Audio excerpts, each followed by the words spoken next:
We are what we repeatedly do. Excellence, then, is not an act, but a habit.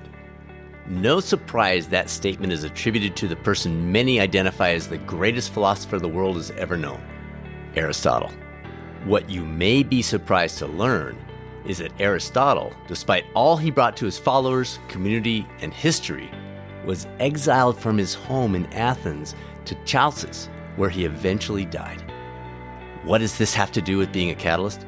Writer Peter Block asks a question few of us have the courage to explore, let alone answer comprehensively. Here's the question. What is the gift you currently hold in exile? Exile is the state of being barred from your home, the place where we were born, grew up, and began seeing our lives produce fruit. Block's question cuts to the core, reminding us we are the ones holding the gift in exile, and that it was a gift in the first place. The problem with this question is it doesn't exactly offer true, false, or multiple choice answers.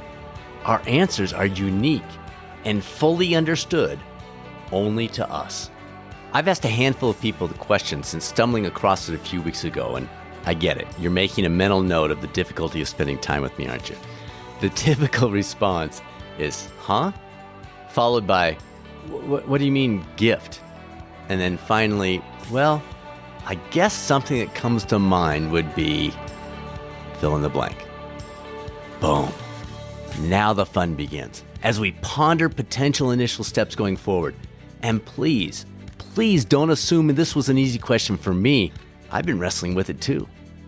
As we've previously discussed here on the Catalyst 360 podcast, most of our days are spent on autopilot.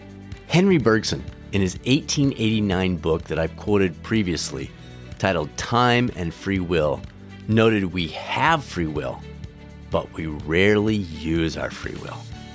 Unfortunately, our autopilot setting creates a customized version of the classic Bill Murray film Groundhog Day, and our gifts intended to benefit the world, remain in exile, where they, like Aristotle, eventually die.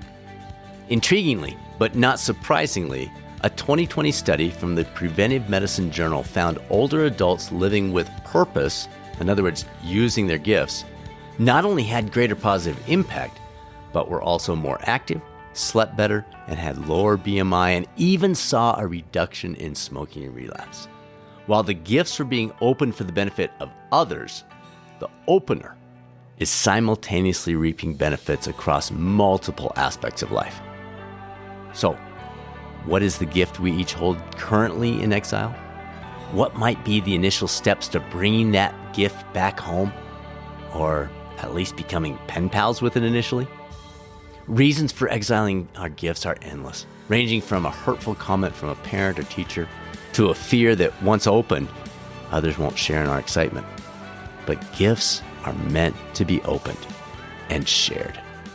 Aristotle reminded us of the wisdom in the right habits, but he also emboldened us with a reminder that we will achieve nothing in this world without courage.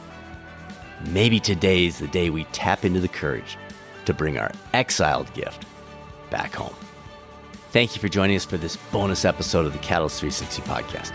If you have any questions about pursuing your NBHWC approved coach certification, all the details are available on our Institute site at catalystcoachinginstitute.com. And if you're an employer, EAP, or wellness service provider who's looking for a more personalized, meaningful approach to coaching, you know that catalystcoaching360.com is the place to be. As always, if you have any questions, reach out. Results at catalystcoaching360.com. We're happy to set up some time to chat. And now, it's time to be a catalyst. This is Catalyst Coaching 360's Dr. Brad Cooper. Make it a great rest of your week, and I'll speak with you soon on the next episode of the Catalyst 360 podcast.